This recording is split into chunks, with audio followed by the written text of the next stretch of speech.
আসসালামু আলাইকুম। নাফিসা তাবাসসুম স্বাগত জানাচ্ছি এনটিভির মধ্যরাতের খবরে। ক্রাউন সিমেন্ট শিরোনাম দেখছিলেন, এবার পুরো খবর। ইসরায়েলের সাথে সব ধরনের সম্পর্ক ছিন্ন করতে মুসলিম বিশ্বের প্রতি আহ্বানের পাশাপাশি ফিলিস্তিনি জনগণের পাশে থাকার প্রতিশ্রুতিতে শেষ হলো মার্চ ফর গাজা কর্মসূচি।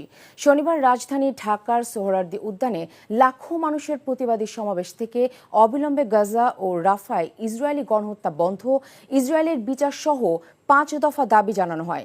ইসলামী ব্যক্তিত্ব, বিভিন্ন রাজনৈতিক দলের নেতৃবৃন্দ সহ নানা শ্রেণী পেশার মানুষ অংশ নেন এই কর্মসূচিতে। জামাল হোসেনের ক্যামেরার রিপোর্ট জানাচ্ছেন মুকসিমুল হাসান।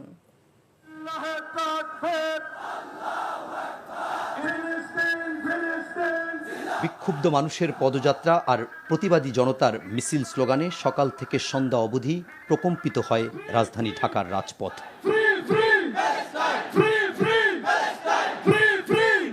বিভিন্ন শ্রেণী পেশার সব বয়সী মানুষের ঢল নামে ঐতিহাসিক সোহরাওয়ার্দী উদ্যানে। লাখ লাখ মানুষের উপস্থিতিতে সমাবেশস্থল সহ আশপাশের এলাকা পরিণত হয় একখণ্ড ফিলিস্তিনে।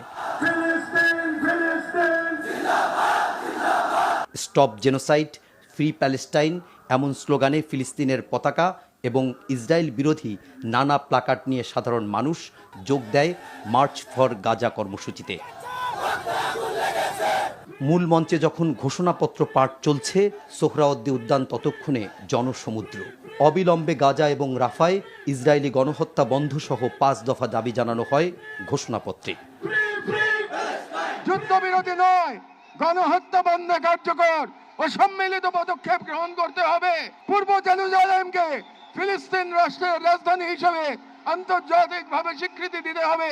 ফিলিস্তিনিদের আত্মনিয়ন্ত্রণ, নিরাপত্তা এবং রাষ্ট্রীয় সার্বভৌমত্ব প্রতিষ্ঠার পথ উন্মুক্ত করতে হবে।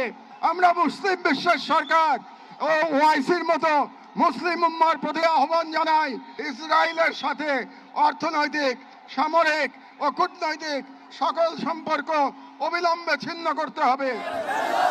জাতীয় মসজিদ বাইতুল মোকাররমের খতিবের সভাপতিত্বে প্যালেস্টাইন সলিডারিটি মুভমেন্ট বাংলাদেশের আয়োজনে এই প্রতিবাদ কর্মসূচিতে অংশ নেন বিভিন্ন রাজনৈতিক দলের নেতারা।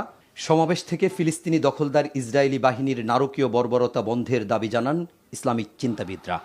ফিলিস্তিন, ফিলিস্তিন, আল কুদুস, আল কুদুস, জাতিসংঘ জবাব চায়। ইসরায়েলি আগ্রাসনের বিরুদ্ধে যখন বিশ্বজুড়ে নিন্দা এবং